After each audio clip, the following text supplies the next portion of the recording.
about 11:05, I got tipped off that there's something going on with the Lakers and Mavericks. I got all the details of the trade, made one more call. I'm like, I didn't even say on that call. I basically like, is this real? And the person's like, yeah, it's real. And I just remember like my hands were trembling. I had up to like 300 text messages and everyone with the same message. Did you get hacked? Did you get hacked? Mm-hmm. Check your phone. You got hacked. Like everyone had the same response.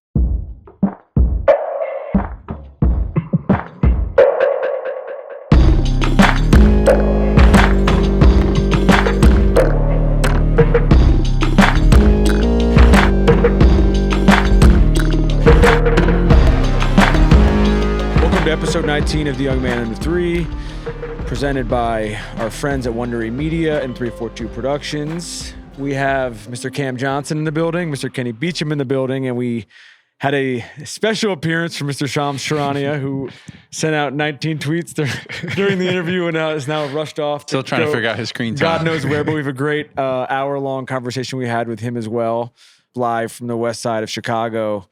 This is your guys' first time meeting, which I'm hyped about. Yeah. This has been a long time coming because you guys are wired like exactly the same way. So this is a cool guy. This is the first of hopefully many of these crossovers. I wanted to we get into a lot of different topics, with the four of us.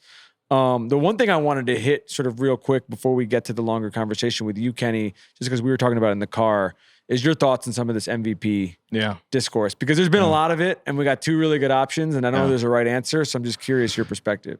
I don't know, man. I'm legitimately one of those guys who's like, let's see what these last 5 weeks have to show. Usually don't call a fight this early. I think both of these dudes, we saw the odds shift from day to day. You had the 30-20-20 game from Yoke, and then they go against OKC and Shai drops 40, then it's back on Shai, and then they have the rematch, and then Yoke has 38 in the rematch, so now it's back on Yoke. I feel like we might yo-yo the entire way. If you ask me today, the season were to end, my vote is probably Jokic again, man. It's probably Jokic again. Okay, I think Malone made a really good point that if you just take faces away, put the numbers up, put the impact up, it's really, really hard to debate against Jokic. Mm-hmm. But I think the two things that are going against him are, one, voter fatigue, which we can't deny is a thing in professional sports. Two is Shai is a point guard on arguably the league's best team having a historical season, statistically. So when you compare the two, do statistics even matter that much? Or is it like, is there some credence given to just, not that Jokic doesn't have the impact, because he obviously does, but is there some credence given to that impact in the manner in which Shai does it and how it contributes to his team's success overall? Do you think or how much of a factor do you think the Thunder are the youngest team in the NBA? They have the best record in the West by 5 or 6 games or whatever it is right now. They've had a lot of injuries. This hasn't been a team that's been, fully healthy all year. They're incredibly deep. They've always done a great job building that roster. But just where they are and what he's done over the last 2 years in terms of like, this is not, a 4 and a 5 seed making this comp. This is if the season ended today, that's probably the favorite to go to the finals out of the West. And so that, when you look at where this roster was a couple of years ago, how much should that matter? I think it should matter a lot. I do. And I think that's part of the point I was trying to make, is that like while they have a really talented roster, he is the engine that makes them go, and he has elevated them to this level. Like MVP is most valuable player, and both of them have a very legitimate case, but Shai's been great this year. What's your perspective? I've heard this, we've talked about it a little bit on the show, but we haven't done this with Kenny. Your perspective, you got a scout for both those guys. You just played the Thunder a couple weeks ago. What are you looking at with those two players? In terms of how we can stop them? You're not going to stop them fully. How we can slow them down? How you are going to approach guys like that and how they control the game. I think for us, the strategy against Shai was just get the ball out of his hand as much as possible and hope that in that process he gets frustrated. Yeah. Hope that he wants to just, maybe try to, make it harder for him to get 20 and see if that adds a little bit of perturbations to their team and disrupt their rhythm and their chemistry. They scored a lot of points on us, and we kept it kind of close. We had a good fight with them. It was a great game. Yeah, and we were up, we were winning. We had some success, but ultimately didn't come away with the win. But I think that was our idea, was just he's very good at controlling the pace of the game and manipulating and kind of get into his spots really whenever he wants. So our idea was just let's make it hard on him. And I wouldn't be surprised if that's like the approach come postseason as well. Like if you think about what happened last year when they went up in that Dallas series, Shai was still Shai, but some of the others around him weren't able to pick it up as much as you would want them to. And they were, 2 shots away from winning that series. And I wouldn't be surprised if that's the approach because J-Dub is phenomenal. But if you're an opposing coach, I would assume you'd rather the ball be in his hands versus with Shai. Yeah. And I'm curious to see what Coach Mark Dayton does as far as like getting Shai going without the ball, if that is the approach that the opposing coaches is going to do. Yeah, it seems like it would make sense would be to like kind of force the roster as a whole to beat you, you know? And I think that's what a lot of playoff basketball does, but I'm very interested to see how these strategies develop. Is 30-20-20 just as crazy as it seems? Even more crazy than you think, which is why it sounds crazy that I'm sitting here and I'm trying to make an argue contrary because realistically, what he's been able to do, he had a triple. Did he have a triple double in each half? It went to overtime. So someone did the second math. half and overtime. It would have was a been triple double. yes. Was its own, and the first half was its own. Yeah. Like, guys, I played in a lot of NBA games. Like I believe, and what he did just 20 rebounds and 20 assists. Like I'm trying to get that in two weeks. You're a very eloquent guy. You don't have a lot of words to describe. I'm trying to get 20 rebounds and 20 assists in a week, in 2 weeks. You know what I mean? No, I mean, it's crazy. And he does it effortlessly, which might work against him, honestly, is that like, he does it so effortlessly, like nonchalant, just like I could do it again, you know? But it doesn't get enough attention for sure. Yeah. And honestly, this is a good problem for the league to have. Because they both keep, we obviously had a great weekend with the two of them, but they both keep upping their case, you know? And so I agree with you, Kenny. It's like, let this play out a little bit. I don't know why it's March 12th today. I don't know why we need to decide this right now. Yeah, but give us some time. With that being said, let's get to our conversation with these guys in Shams.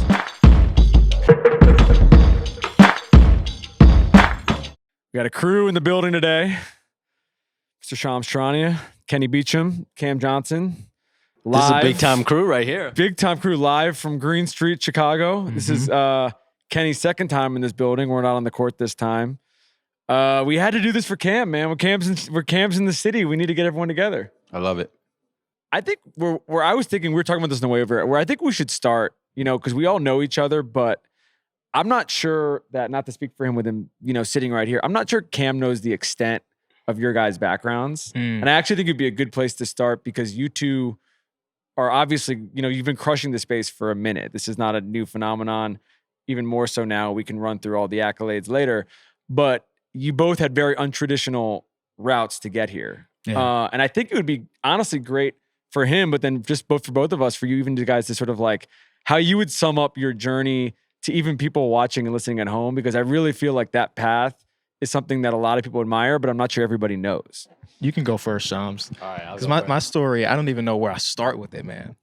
But you can go. You start. Yeah, I feel like I've told my life story millions of times. But basically, Cam, I wanted to be you. You know, I wanted to play in the NBA. I wanted to be a professional player. So for me, the moment I got cut, so I played basketball, loved basketball, played with friends. And for me, the moment I got cut early in high school, that was for me, you know, I had to figure out what I was going to do with my life, because I loved basketball. And for me, I've always been a passion person. Everything I do, no matter what it is, I have to be either all in or I'm going to struggle and I'm going to fail most likely.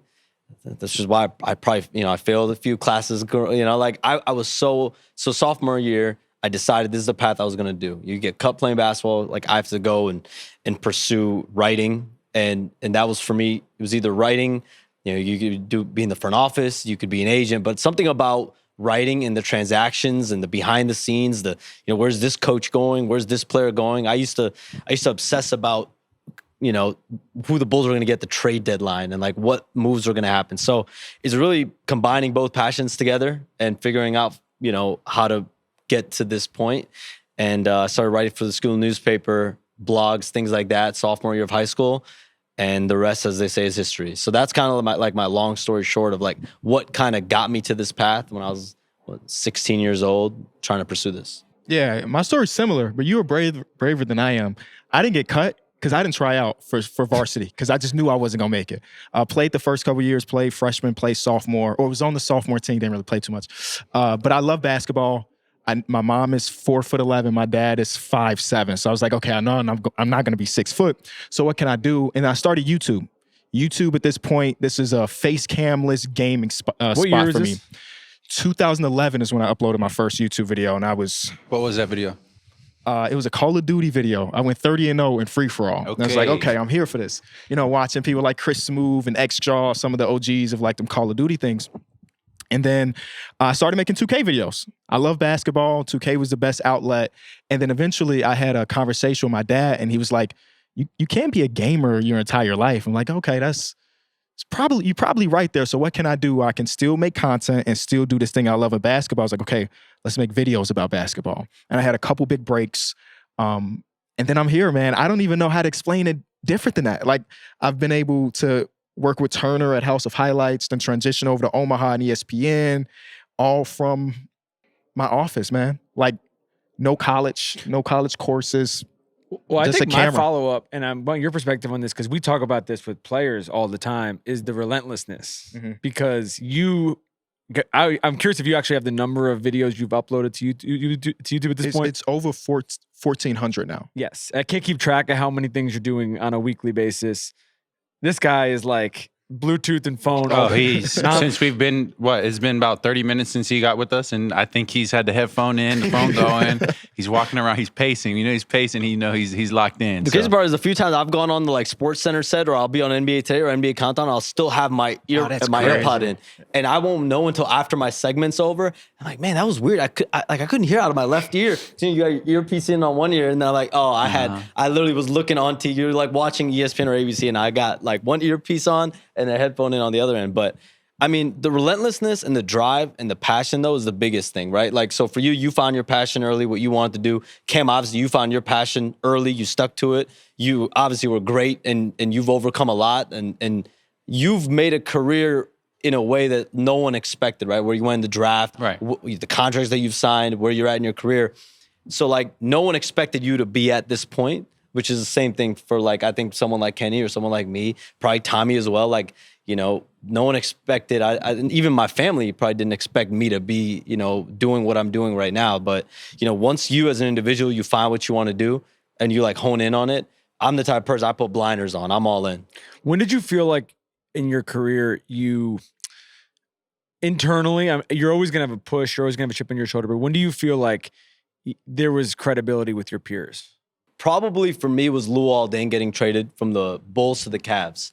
This is January 2014, junior year or sophomore year of college at Loyola Chicago. I remember it was like 11:30 at night. I just finished like a assignment, a paper, and I got an email from someone that I had exchanged like 500 emails with at that point. So that was, you know, sophomore. So what are you, like 17 or 18 years old? And January 2014. Yeah, so I was 19 years old. And this is someone I've exchanged 500 emails with, and they send me an email, and I got a message on Luol Deng getting traded from the Bulls to the Cavs for Andrew Bynum and draft picks. And I'm like, I checked Twitter. It's not out there. I had like 600 followers at that point. I put that out, obviously, because I trusted the source. And I ended up with like 7,000 followers the next day. I think that really definitely, in a lot of people's eyes, like, oh, who is this? You know, who is this guy? Yeah, they're like, this guy's on to something. But then the very next day, like I was on to the next. I was driving to Milwaukee to do a sit down with Klay Thompson. Like I was mentally so like on to the next of what's, you know, and I think nowadays what's so easy for people to do is getting complacent, right? Like you get so happy with this level of success, but I was on to like what's next for me. And I think that mentality definitely has driven me to this point. See, I love this conversation because maybe just about a week, 2 weeks ago, I was down over at NYU speaking to a class, and the class is How Basketball Can Save the World. Professor Hollander over there at NYU. And in grad school at Carolina, I did a sport administration program with a heavy focus on college athletics. And one thing we always talked about was how we could fix or make college athletics its best self, which, long story short, there's no easy way. It's going to take a lot of thinking, a lot of evolving, and there has been a lot of evolution since I left in 19. But one thing we kind of toyed with, one of my professors, Dr. Waite, and I, and a bunch of people around kind of toyed with, was the idea of sports becoming a legitimate college major. And whatever capacity that may be. We already have sports admin, we already have sports management, but really growing and extending that field of sports, just like we've grown and extended music and arts and all those things, and making it a really comprehensive overall, peek into athletics that like highlight the fact that you don't have to be just an athlete to have success in sports, as you guys are perfect pictures of, where you have found your lane in sports and become very successful in your own ways. But kind of just, it's really cool to kind of piece those things together where there are a lot of, pieces that go into the entire puzzle. And there are a lot of ways to find success, to find career, to find a lot of value outside of actually playing the games. So it's really cool to hear your guys' story, hear your guys' backgrounds. Yeah, I'm still waiting for that moment that Shams is talking about, like that feeling validated through the peers. And I think that's what keeps me going. Like, you think about people that are on TV or doing it big in sports media, usually they have 10 years worth of experience writing or been on camera for 20 years. I just kind of popped up and I still feel like I don't get the respect. And at this point, I kind of don't even want it because that's like what I'm grasping for, if that makes sense. Yeah. And I don't know if it ever come.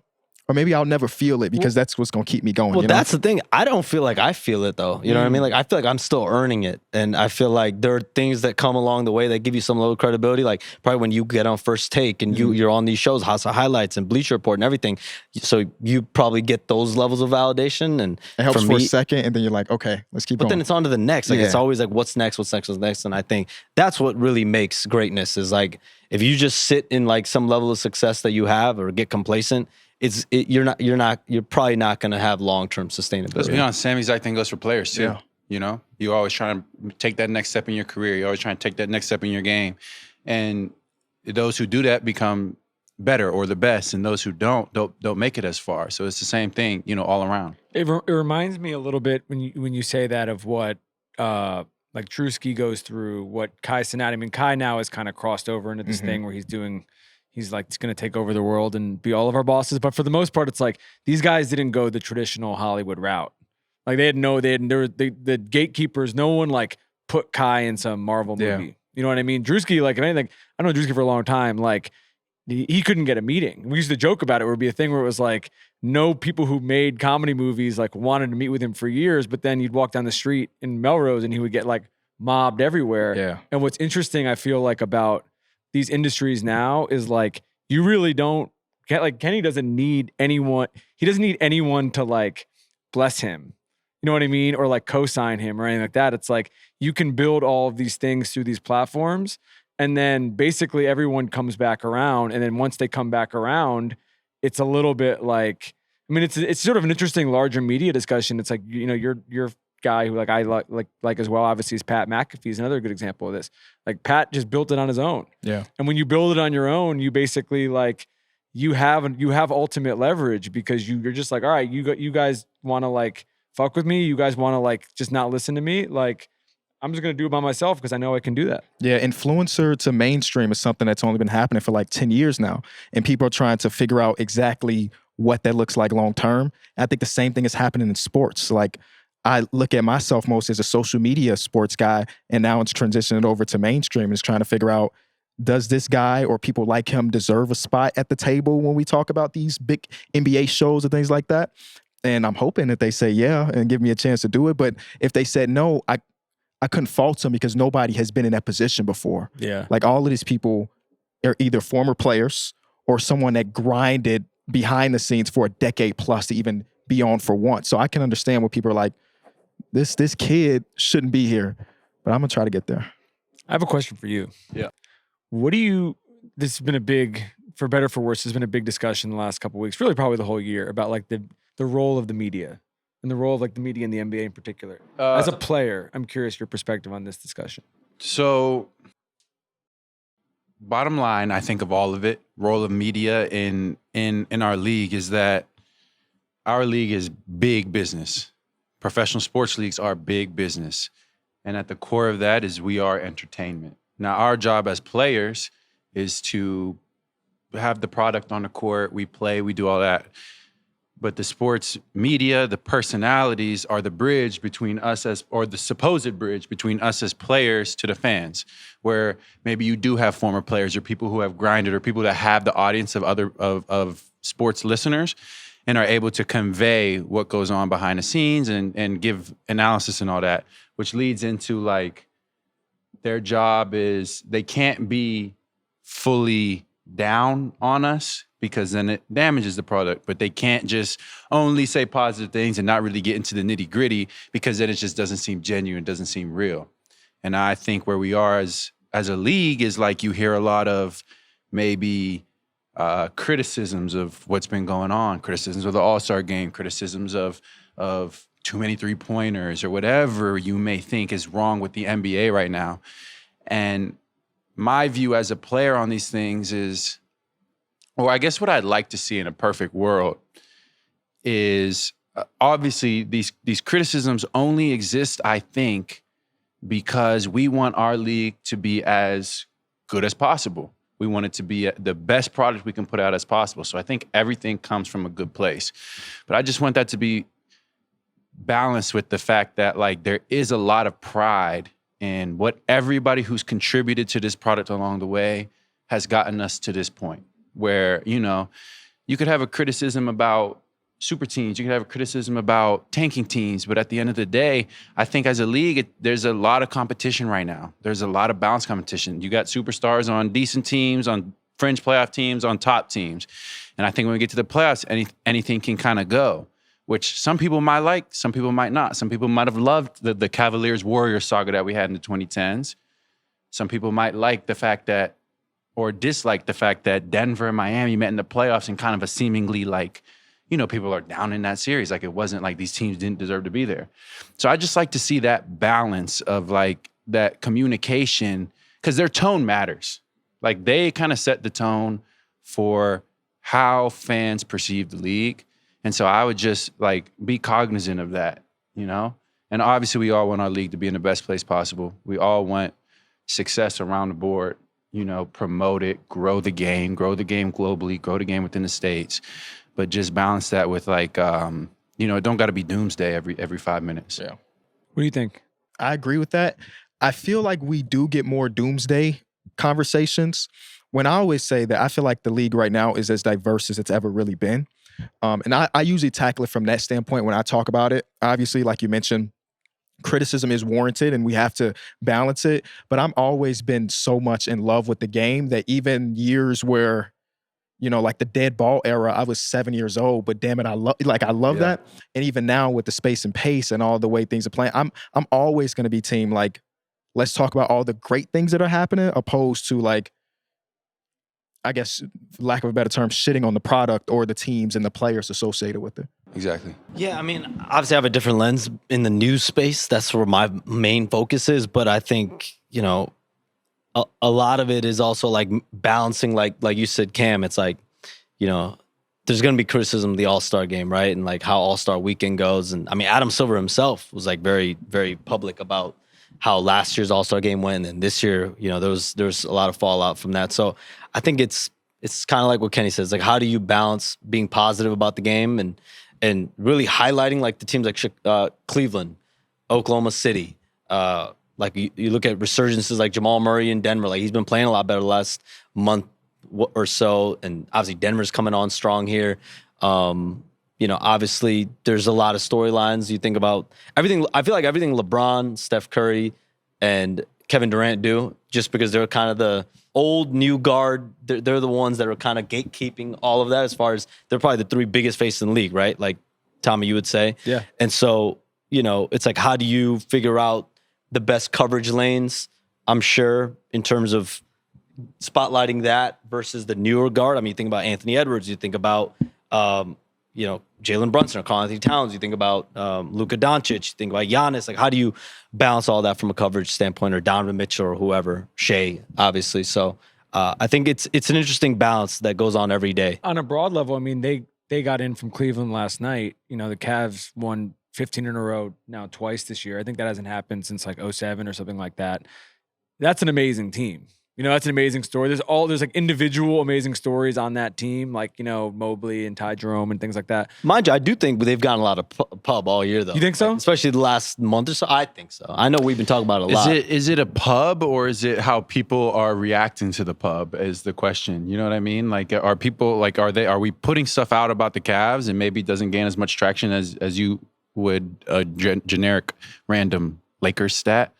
Or is it a lack of attention? Like, you're absolutely right. Cleveland, Oklahoma City, both are having fantastic seasons, playing really good basketball. And like you play against them, you see it like it is high quality basketball.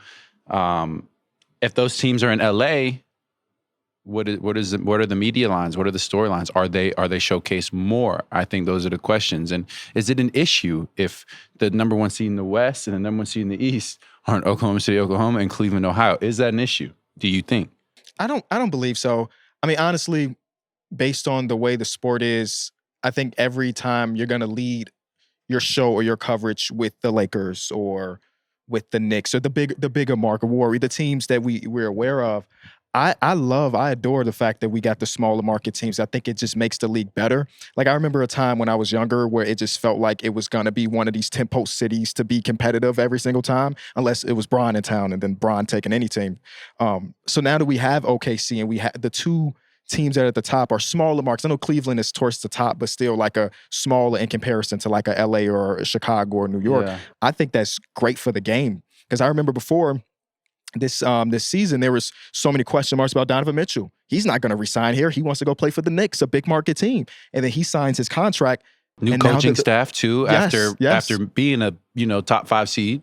And yeah, they were 49 wins last year. I think they missed 88 games due to injury as a collective starting 5. And it's like, you can see the potential in this team. I don't know if anybody saw them being on pace to win 68 games or something, but like the recipe was there. Donovan Mitchell resigns, new coach in Kenny Atkinson, and boom, it snaps. And I think there are some people maybe not taking this team as serious as some of the other teams. But as I watched last night's game, right? I saw them for the third time in the streak be down by 15 points and come back to win. And I think that's real. Like, I think this team is really real. Yeah. I mean, I'd also like to piggyback off of that is that, like, we might, on a national coverage level, might not, grab on as much to the Oklahoma season in Cleveland, but like, let's be really honest that those specific markets are going berserk about their teams right now, So that is also something that we need to appreciate and acknowledge. Yeah, and some of this also comes, I mean, LeBron aside, some of this just comes from history and winning. No one was complaining about Cleveland when they're playing the Warriors in the finals, Right. 4 years in a row. That's him, but it is also like once you get there, once the Thunder got there with those guys, people were Absolutely. So some of that is also like gets proven out, later on. I don't know if I've ever asked you this. I'm curious all of your perspective, but your perspective in particular on this because this is a part of your job that you have sort of mastered and sort of dominate. But with player movement in general, there's so much of it, and there's also just feels like there's a level of, for better or for worse, a team is having a bad 6 weeks, and then it's like, all right, well, is he going to ask out? Then all kinds of different things. And sometimes that's real. Sometimes that's BS. Is that a net positive or a net negative for the league that this is always a thing that is happening sort of constantly all the time? Yeah, I mean, it's tough for me to answer for the league perspective, but I mean, I think from like a storyline perspective, I think like Luka Doncic-Anthony Davis trade, I mean, what's transpired after that from storylines in LA, storylines in Dallas, throughout the whole, like that had reverberations around the league, that impact on just one trade alone. Obviously, that's probably the biggest trade in NBA history, right? So that's probably a one-off right there. But this deadline, just in particular, with De'Aaron Fox going to San Antonio, Jimmy Butler going to Golden State, you had so much movement this year. And I remember, because I was in Bristol for Sports Centers and all our shows all that week. That was Super Bowl week. And what I kept hearing is like, when has the NBA trade deadline absolutely dominated Super Bowl week? Like, flat out just dominance. Every show started and ended with the NBA. And I don't know. Like, you guys, it's hard for me to be like, yeah, that's good for the league. I don't know if it's good for the league. I think from a standpoint of storyline and talking points and people, picking apart this team with this player and like what this means for that, like, I assume that's good. It's only good if, or I guess it's only storyline worthy if it results in actual action. Like you said, the aspect about this player being unhappy every 4 or 5 weeks. I mean, for me in my position, I could be writing about that every month just because that's how people are emotionally sometimes. But, for me now, particularly now, it's like picking and choosing when are things really meaningful, when are they really monumental, and when you really just have to continue to track a fluid situation. Can you walk us through the night of the Luka trade?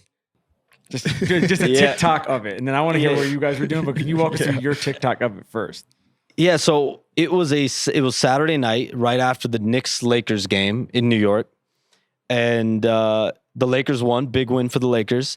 And I was just really preparing for my flight to Bristol the next morning because it was a big trade deadline week. And obviously the De'Aaron Fox trade was heavy on my mind. Jimmy Butler getting traded was heavy on my mind.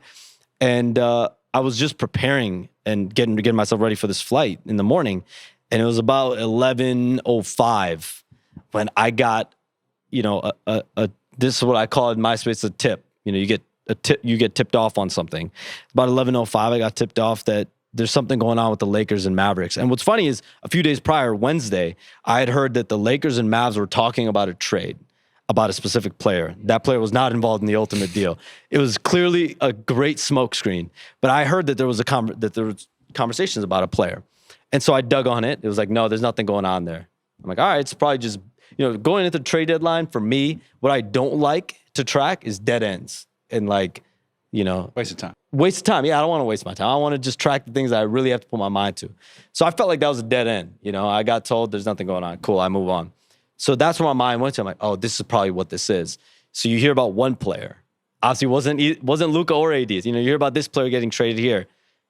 I'm like, okay, interesting. And I'm digging more and more. By person 2, 3, I hear, Hood Schifino's going to Utah. It's a 3-team trade.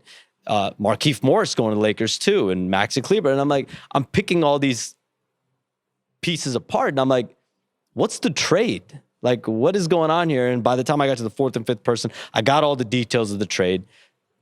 Made one more call. I'm like, I didn't even say on that call. I basically is this real? And the person's like, yeah, it's real. Oh man. And obviously my hands were shaking. You had to make sure like every detail was right. You had to make sure there was no typo. And I just remember like my hands were trembling. I didn't have a graphic to go with it because it was so sudden. Like you don't even have time to prep for it. It's not like you make a Luka Doncic graphic beforehand. You don't even know. Right. And so by the time I heard about it to the time I put it out, probably 5 to 7 minutes went by.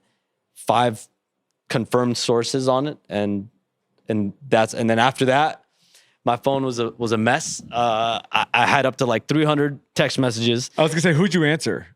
I answered 5 people on phone calls. Text I couldn't because it was just too many. Literally up to 300 messages, and everyone with the same message: Did you get hacked? Did you get hacked? Mm-hmm. Check your phone. You got hacked. Like everyone had the same response.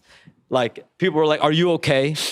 Did something happen? Who took your phone?" Because everyone knows. I mean, I have my phone on me all the time. The no graphic part is probably why most people thought you were hacked. Because usually there's a graphic with these trades. Someone's like, post a video of yourself. I think to make sure that was my tweet. Alive. That was my tweet. Yeah, like I got so many crazy text messages. Insane, man. And I responded to like 5 people on calls.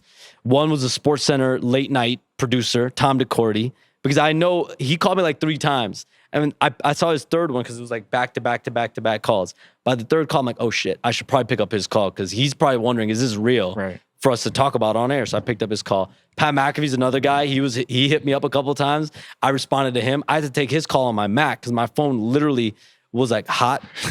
It was just fucked up. But so is there? I know in general with ESPN, there's a fact check process before you put anything out there, just to Yeah.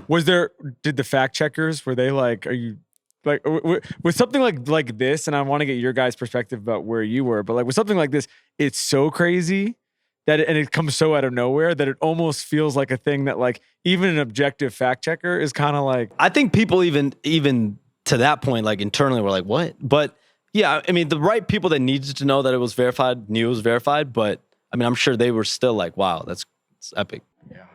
I was sitting in Discord with the guys. We had just watched the game that he referred to. And my boy Mike, he's a Lakers fan.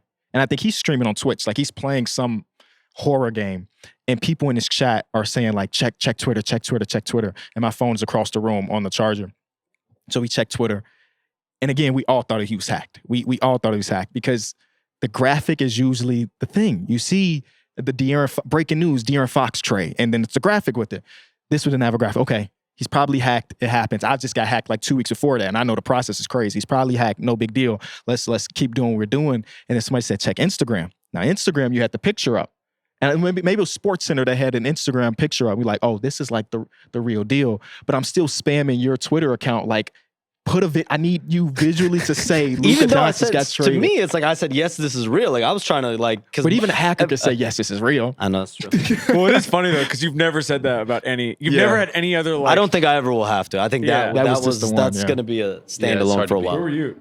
We were on the plane. We had just finished a game. We're on the plane, and the first little alert comes through, and we like it's like silent. Like, is this what? And then somebody's like, "No, that's not real. Like he's hacked." And just saying it, he's hacked. And people are like, "Nah, no way. This sounds real."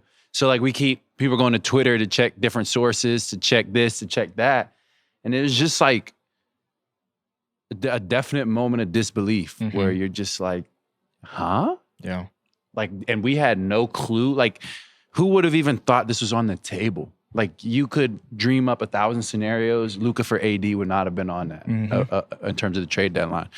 So, like, it just it makes me ask you, like, what is your gut reaction in that moment? Where, like, do you have a chance to like kind of sit there and be like the ramification that this will have, or are you just in like go mode, like check source, send tweet? I'm in go mode for sure. Yeah. And then, after I put the tweet out, respond to a few people that had to respond, it was like I had to figure out what the why, the when, the how, like all the details behind it, because I had to go on SportsCenter like 20 minutes later and talk about the trade and like the fact that no one knew about it, that this came out of nowhere. The Mavs obviously did this for this reason. The Lakers did it. Like the Mavericks approached them with the trade offer, offering Luka Doncic. So it's like, for me, it's figuring out the what, the why, the how, making myself available for ESPN. And it wasn't until like the next day when I was on the flight to Bristol, I moved my flight from the morning flight to an afternoon flight, that I was like reading all the comments and I was like reading all the reaction. I'm like, oh, wow. Because I remember I look back at my first ESPN hit that I did at like whatever it was, like almost midnight my time. And I said, this is one of the biggest trades in recent history in the NBA. And I was looking at the reaction. I'm like, this is the biggest trade in recent history. I don't know why I said one of. I think I was still trying to process in the moment. Like you don't have time though. You got to get to work. No time. Yeah. Kenny, I have a question. I don't think I talked to you about this. I have a question for you about the aftermath of this. Looking back now, I guess it's 5-6 weeks later. Basketball aside, almost because it's hard to judge with all the Mavs injuries and everything like that. Basketball aside, what's your sort of feeling on the visceral Dallas fan reaction? I think it's all warranted, man. I have a couple guys who were previously Mavs fans in my life. One of them just denounced his fandom completely like a week after this. Like he took a week to figure out if he wanted to be a Mavs fan anymore and ended up being no. And I think it was when Quentin Grimes dropped 44 that he was like, nah, I can't support this team anymore. They traded Q Grimes. I didn't experience this exactly. But when Derrick Rose got traded from Chicago, that was the one time in my fandom where I was like, I don't know if I can support this team. Whole different thing, because Derrick Rose was coming off 2 big injuries. He hadn't really played as much. We talking about Luka Doncic, who's still one of the top 3 players in the world. And I completely understand how they feel because for us, sports is entertainment, obviously, but it's also like life in a way. I know it's your life because you literally playing it, but like for the fans, there's nothing more exciting than to see your favorite team be successful. And for them to be coming off a finals run and they make this dramatic of a change, I completely understand the protesting. I completely understand everything that they did. And I think it was all warranted, honestly. And it feels bad because Anthony Davis is one of the greatest players ever, too. And I feel bad for him because he's always going to have this lens on him that's like he was a part of the Luka trade.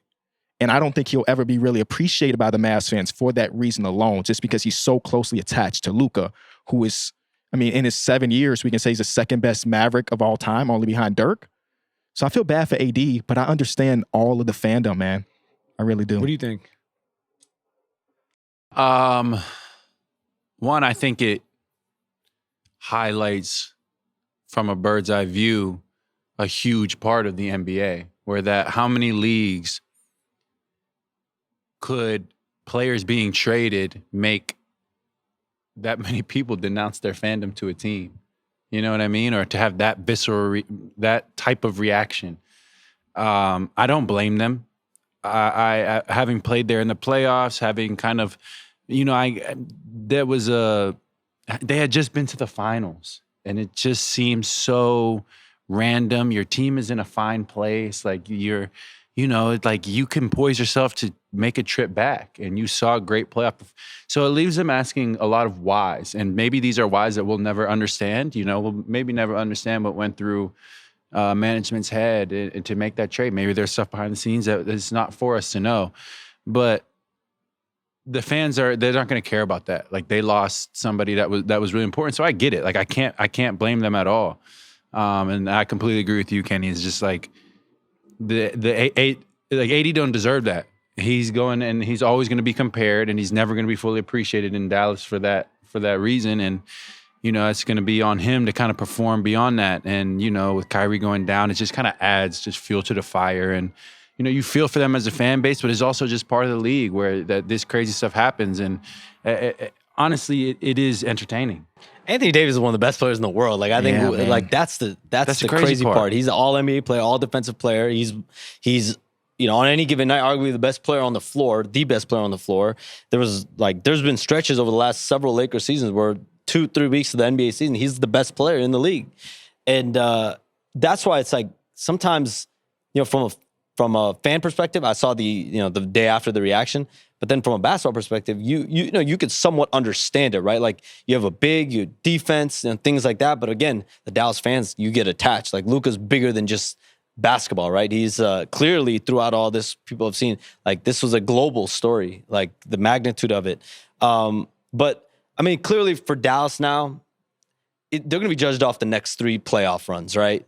This year you could probably scratch off, but the next 3 years after this, I mean, that's really their window to go win a championship. So, like, we might not know who the winner, quote unquote, of this trade is, and maybe people already have it in their mind who the winner of the trade is. But to me, you know, if you're a Dallas fan, like, let's see how this team could look, and you know, what noise could we make? What I'm curious about, and we can't make this judgment now. We probably can't make it for, you know, 3 or 4 years, but I do wonder whether it's going to change the scope of how teams make these decisions. The comp that I made to Trey last week was in a weird way, even though it wasn't a trade, it was free agency. When the Giants let Saquon walk, basically knowing he was going to Philly, what that did to their fan base. It made it even worse that he goes and has that year and wins the Super Bowl. But when there's like a lack of care about the feelings of your fans, and the fans can kind of feel that. And even the fact that this wasn't telegraphed at all, like, it's very different if, you know, someone's, you know, a free agent next year. There's been all kinds of rumblings about, you know, they want to go home or they want to go somewhere else or whatever it is. And like, it's like, at that point, it's like, this is delaying the inevitable. Yeah. You know what I mean? Like, rip the Band-Aid off, you know, some divorce happens, separation happens, blah, blah, blah. But like, when you basically, because I think the other, you know, thing that you mentioned, Kenny, is there's a financial component. You know, you look at people and they're like, we spent, you know, all of this emotional bandwidth. We also spent all this money supporting this team, and it's like, they don't care about us. Yeah. So I'm just curious if teams, they're still going to be doing stuff like this all the time, but if they're going to like have more of the thought in their back of the mind of like, oh, we can't just do whatever we want with no regard for our brand. You know, because their brand right now is not in a good place. Yeah. And I think it's a very it's just a very interesting kind of phenomenon that I don't think we've really seen outside of the scale of just what the actual on the court effect was. Yeah, on a lesser scale, when you talked about, you know, management thinking about the fan base itself, again, lesser scale, I remember when the KG Paul Pierce to Brooklyn trade happened and how much those 2 players meant to Boston. Championship, finals run, conference finals run. Obviously, fans weren't too happy about it, but obviously it resulted in them eventually having Jason Tatum and Jaylen Brown. I think this trade is just so different is because you gave up the 26-year-old for the 32-year-old. So, you know, you can convince your fans, if you're Boston, like, hey, these draft picks in 4 years are going to be worth it. A lot of times they don't end up being worth it, but in that case it was. Convincing the Mavericks fan that ACL injury for Kyrie Irving, that could take him out of completely all of next year. Like, if you think about when Jamal Murray got injured, he missed the rest of that season and the following season as well. So 32 years old, 33 years old, now our window is pushed by 2 years. it's just going to be tougher to convince the fans of that. And I think that's one of the main reasons why even people that can look at it from bird's eye view and say this roster is a good roster when healthy still can't buy in completely because now we still have to wait 2 more years to see it at its peak. Yeah, I think the other side of that, like you said, is you trading younger for a little older, and it always seemed like Luka had so much love for Dallas. Like he only outwardly showed that he loved the city and the fans loved him, and it was just like it was one of those things that you thought like, oh, I guess he'd always be there. Like what could what would be the situation that forces him out? So that's a good point you make. It's just that like that's where the confusion comes in, where you have somebody 26 years old, like he has a lot of good basketball ahead of him, and it's just that's very valid. Yeah. Can we talk about the trade? Their trade? Hey, the night Cam got traded. That was also a late one. Late. Like 12-1 in the morning. West Coast time. By the time it got to me. Or East Coast time. Yeah. That was late. Yeah. That was late. What was that like? And you had just played Brooklyn the night before. Yeah, you just played Brooklyn the night before. Yeah. So at that time, Kyrie, I'd say when we got to New York, we're probably there 2 or 3 days maybe. When we got to New York, all the Kyrie stuff was going around. You know, and you don't know, but you knew they were. So we're watching them like, what are they going to do? We hear all these rumblings. And since that had occurred, you know, just being logical, you're like, okay, maybe KD's going to ask out too. If Kyrie's leaving, he might just say, you know, whatever, I'm going to ask out. And we all knew that in the summer, which was, you know, 6-8 months before that, he specifically mentioned Phoenix as a destination he wanted to go. So Mikal and I looked at each other like, just like, real quick, like, it could be back on, you know? And Kel's so goofy, man. He makes a joke out of everything. But in the back of our minds, we knew it was a possibility at that moment. We didn't know how likely it could be. We didn't know what our management would do, what their management would do. We just knew that if Kyrie asks out and he gets traded, that may lead to KD asking out getting traded. And based on, you know, history, he might ask to go to Phoenix. On our minds. We play in Brooklyn. Fine. Then we travel to Atlanta. When we get to Atlanta, the deadline is the next day. So this is the day before the deadline. We don't hear anything. I hear maybe the slightest rumbling that the trade could potentially be back on the table. Not enough to really alert the antennas as the night goes on. And our whole team is together, you know, getting dinner and doing whatever. And so I just didn't say anything. I heard it and I was just like, you know, it's 12 hours to the trade deadline at most. Maybe, you know, 15. And I'm like, just like, we'll see. If something happens, it's going to happen quick and it's going to happen fast. So whatever. I get home that night. I'm about to go to sleep. Still haven't heard anything. I'm like, okay, you know, you never know. You know, okay. My phone starts to ring. My little brother calls me. I didn't even know. My little brother calls me. I guess you must put out a tweet. Somebody must put out a tweet. I don't know who got to it first at that moment. Terms out, though. Yeah, so you beat me to it. They're like, you got traded. I'm like, no way. Like, that's not the joke to make. Like, I'm in bed. Like, but you can tell everybody on our floor had gotten kind of the alert at the same time because there's just a lot of doors opening, closing, people in the hallway. I called Mikal immediately. I'm like, bro, is this for real? He's like, he's laughing too. He's like, apparently, man, I don't even know what's going on. You know, he's very lighthearted in these situations, which is kind of funny. But it just happened so fast where it leaves you asking a lot of questions immediately. Like, why did this not happen before? It is 1:15 in the morning. The trade deadline's at 3 p.m. the next day. Like, why did it go all the way until now? What was the deciding factor? What was this? What was that? Man, it was a whirlwind, though. Anybody who knows about anything about these trades in the NBA, we're on day 8 of a 9-day road trip. Like, I got to go right to New York and try to figure it out with a suitcase full of dirty clothes. Best part of it being is that I had somebody to go with. You know, I know everything I go through. I'm not going through alone. But what people don't get about these trades, and I think there have been plenty of players who have vocalized this before, is that you don't get downtime. You don't get time to go home. You don't get time to straighten things out. Your life is moved. Everybody that you've worked with, put sweat equity into, blood, sweat, tears, all that, coaching staff, fan base, 4 years I was there, 5 years Mikal was there, gone. one night I'm getting ready to play, watching my film, watching whoever was playing. I think it was like a Dallas Clippers game before, that I was just finishing up on TNT. And then in a moment, everything, all of that just gone. So it's like people I think the trade deadline has become entertainment, and it's a unique thing for professional sports. Our trade deadline being so, so viewed, so watched, people anticipating movement. But it's just like when you put so much into it and a trade kind of sideswipes you like that, it leaves your head spinning. And you have to turn around quick is the thing. Like we played in a Brooklyn uniform two days later. And it's just like I remember we were wearing those basketball uniforms. I remember putting the uniform on, and it's just like, it's real. Like it just feels so weird, and man, what a crazy time. It just flips everything immediately. So with that in mind, you going through it once. I mean, you were one of the top names as far as trade deadline go this year. Let's talk about it.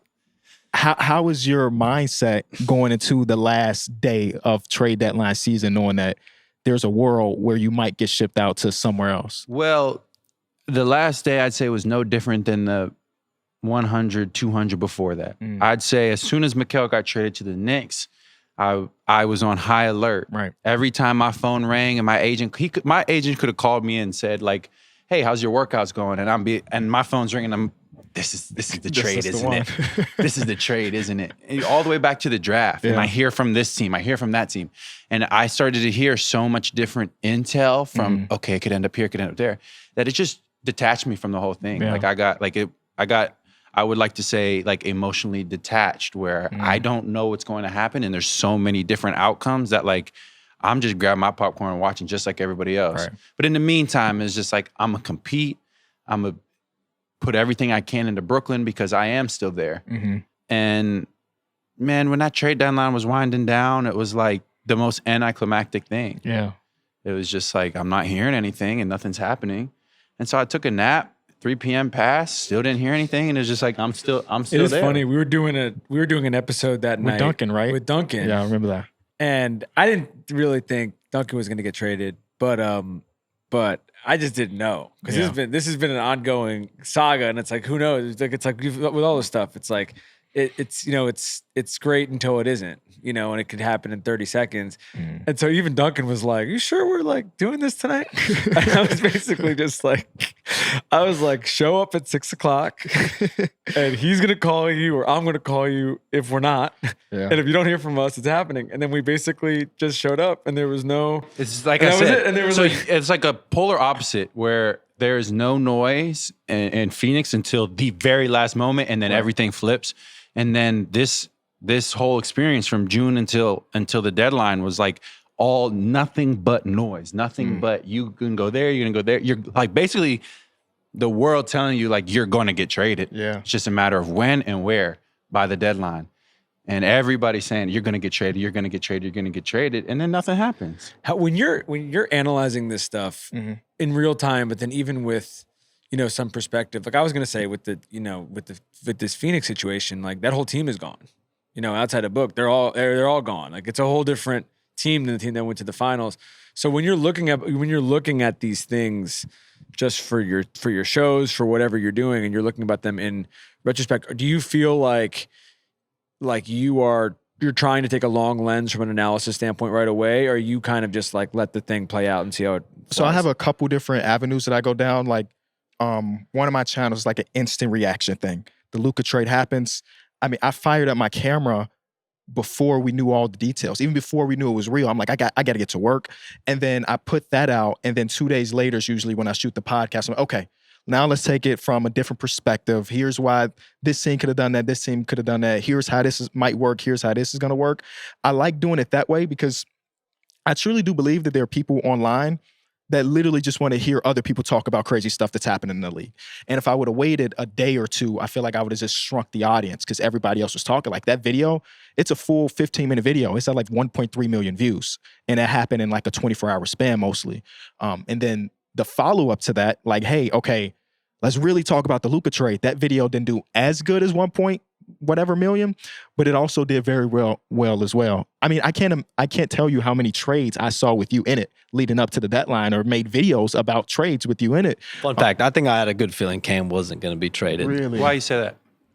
I think they valued you, Wade. I think they value you a lot. Yeah, and I was kind of catching wind that, like, you know, I don't know what these packages are going to be, but it's like I wasn't convinced fully that I was going to be traded at the deadline either, you know, and I was kind of in the same boat, but like I said, I'm never going to think I have all the answers, man. Yeah. We did an episode of our pod before the season started. It was the over-under video. I think the Brooklyn Nets over-under was 18.5. And the main thing I said in that episode was, like, I don't think Cam is going to be on the team for the entire year. Like you said, when Mikal got traded, I think everything shifted because they also traded for their own pick. So in my mind, they're going to try to bottom out as much as possible to try to get the highest odds. And then the season goes on. Couldn't have expected Jordy to be that phenomenal of a coach, not knowing much about him.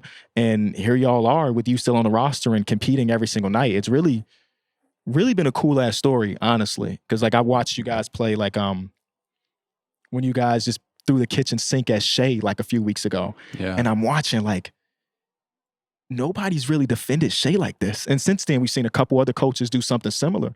So I guess just shout out to the Jordy. Lakers were like that the other night. Yeah, I mean, I think our coaching staff is not afraid to be bold in strategy.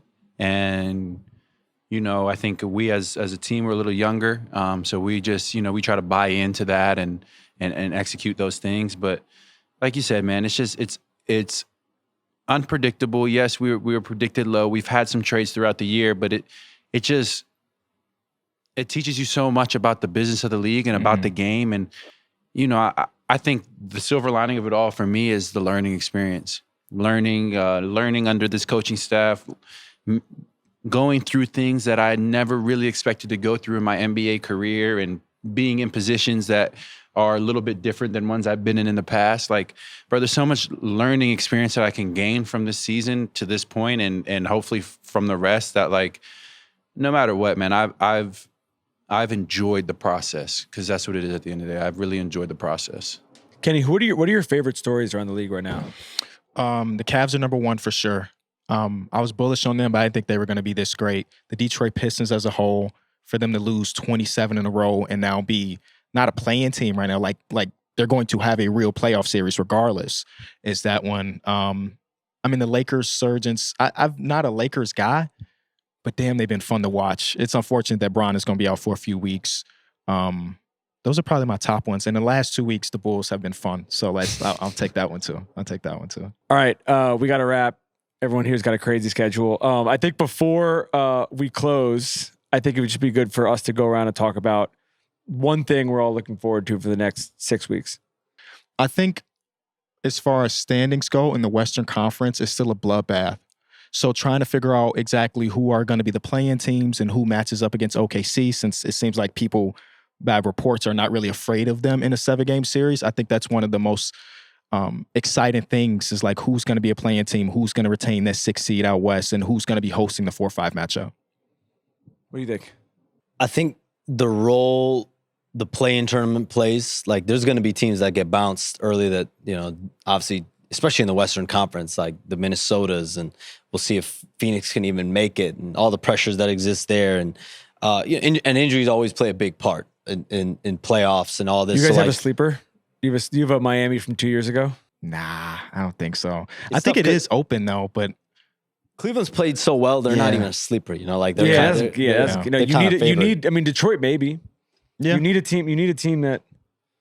I do think Denver, even though they're the number 2 seed, they've been hovering around like 4 or 5 a lot of the year. Mm-hmm. They've been, you know, people are down at them at different points. I think them and OKC, you think about, you know, potential favorites in the West, along with the Lakers and others.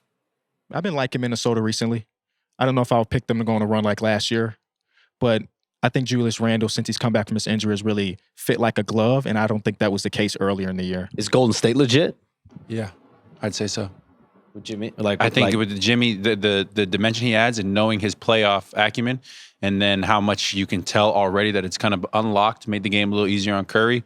You can't not take them very seriously. Is there one guy in the last 2 months you've played against who you feel like maybe is not an All-NBA guy, but it's just come on?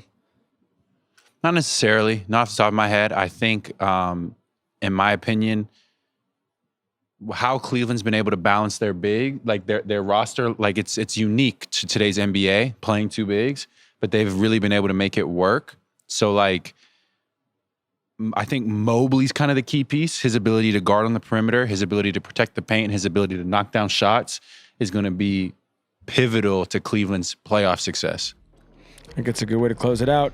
Shams, Kenny, Cam, thank you, boys. We'll do this again. Appreciate all y'all. Thank you.